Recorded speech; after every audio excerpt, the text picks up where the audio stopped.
ये चार जगह ऐसी है जहां पर यदि आपका अपमान हो जाए तो समझ लेना कि भगवान की कृपा हुई है।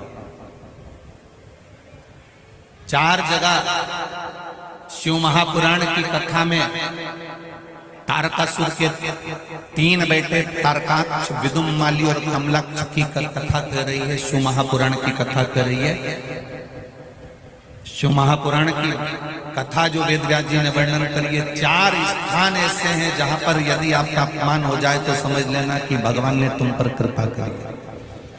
चार स्थान। पहले नंबर का, माता, घर की माँ अगर तुम्हारा अपमान कर दे, अपशब्द कह दे, ताने दे दे, गाली दे दे, आड़ा टेढ़ा बोलकर तुम्हारा अपमान कर दे, तो समझ लेना कुछ परमात्मा की कृपा हुई है, तेरा भाग्य चमकने वाला। दूसरे नंबर पर पिता, घर का पिता अगर आपका मान लो किसी भी रूप में अपमान कर देते हैं या शब्द कह देते हैं या आड़ा टेढ़ा कर देते हैं तो बुरा नहीं मानना। पिता किसी पुत्र का यदि अपमान कर देता है, अपने पुत्र का यदि शब्द कह भी देता है तो बेटे का भाग्य बदल देता है पिता के अपमान से। तीसरा, शिक्षक, गुरु। जिस गुरु की दृष्टि में कपट ना हो, छल ना हो, बेईमानी ना हो, वो गुरु अगर अपमान भी कर देता है, तुमको शब्द अपशब्द कह भी देता है, तो वो तुम्हारी किस्मत को बदल देता है। स्वयं गुरु द्रोणाचार्य का चरित्र पढ़ना, जिस गुरु ने कितना कितना कहा और बेटे वो शिष्य उसका जीवन पलट गया। चौथे नंबर का, शिव महापुराण की कथा में गए हो, शंकर की चौखट पर गए हो, मंदिर में गए हो, देवालय में गए हो, तुम बहुत ऊंचे पद पर क्यों ना हो और वहां पर भी अगर कोई तुम्हें धक्का मार दे या शब्द कह दे या कुछ तुम्हारा अपमान कर दे तो समझ लेना परमात्मा ने तेरे को अच्छा चुनकर उन्नति की ओर बढ़ाया। शिव महापुराण में चार स्थान बताए हैं जहां पर यदि आपका अपमान हो जाए, आपको अपशब्द कह दिया जाए, ताने दे दिए जाए, आड़ा टेढ़ा भी कह दिया जाए, तो समझ लेना कि कुछ हमारा पुण्य उदय हुआ होगा, इसलिए परमात्मा ने ये लीला रची है। सम्मान दुनिया देती है। सम्मान कौन देता है? जम के बोलो जरा। दुनिया देते हैं। घर के लोग सम्मान देंगे, परिवार वाले सम्मान देंगे, रिश्तेदार सम्मान देंगे, कुटुंब वाले सम्मान देंगे, समाज वाले सम्मान देंगे। अच्छा काम करोगे तो दुनिया के लोग सम्मान देंगे। सम्मान दुनिया के लोग देते हैं और अपमान मेरा महादेव देता है खुद जान। क्यों देता है?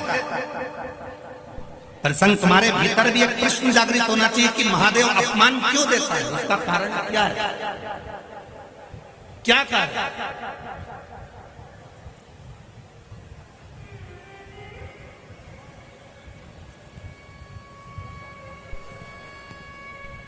महादेव पार्वती जी से कहते हैं, पार्वती अगर मेरा अपमान नहीं हुआ होता तो मैं भी 33 कोटि देवताओं की गिनती में बैठा होता।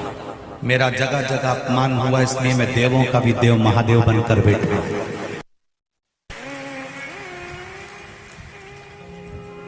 कई लोग अपमानजनक शब्द कह देते, तेरे से कुछ नहीं हो सकता, चल निकल यहां से बाहर, निकल जा यहां से। बड़ा आया दर्शन करने बैठ गया, बड़ा आया कथा सुनने बैठ गया, बड़ा आया यहां आकर बैठ गया, निकल बाहर। ये अपमान के शब्द कभी कभी महादेव निकलवाते हैं। क्यों निकलवाते हैं? जब तेरे भीतर इस अपमान से थोड़ी सी भी ज्वाला जगेगी तो तुझे लगेगा कि अब एक बार मैं भी शिव पुराण की कथा करवाऊंगा, एक बार मैं भी शंकर के मंदिर जाऊंगा। उठा रहा है, प्रकट कर रहा है।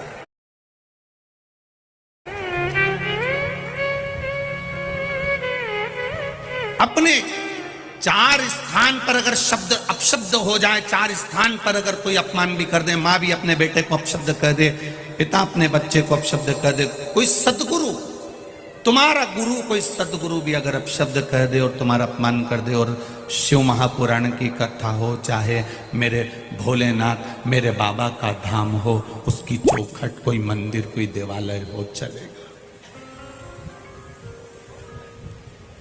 दुनिया के सताए लोग यहाँ सीने से लगाए जाते हैं, दरबार में भोले बाबा के दुख दर्द मिटाए जाते हैं। तुम उसकी शरण में आ गए, तुम उसके नजदीक में आ गए।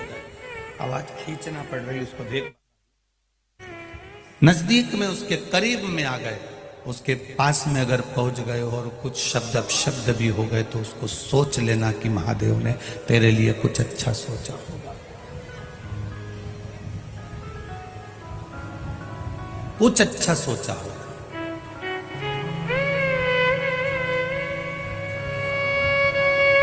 सारी दुनिया में लाइन से दर्शन होते हैं। पंढरपुर चले जाओ, तिरुपति चले जाओ, सांवरिया जी चले जाओ, तुम्हारी मर्जी पड़े जहां चले जाओ, सब जगह लाइन से दर्शन होते हैं, सब जगह लाइन से लोग पहुंचते हैं।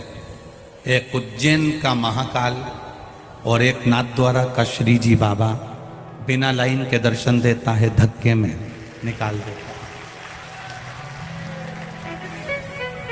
दोनों से पूछा गया, नाथद्वारा के श्री जी बाबा से भी पूछा गया और उज्जैन के महाकाल से भी पूछा गया कि तुम्हारे दरवाजे पर भक्त दर्शन करने आता है, धक्का खाकर जाता है, आपको बुरा नहीं लगता? देवादिदेव महादेव ने और नाथद्वारा के श्री जी बाबा ने कहा, जो मेरे दरवाजे का धक्का खा लेता है फिर वो दुनिया के धक्के नहीं खा पाता।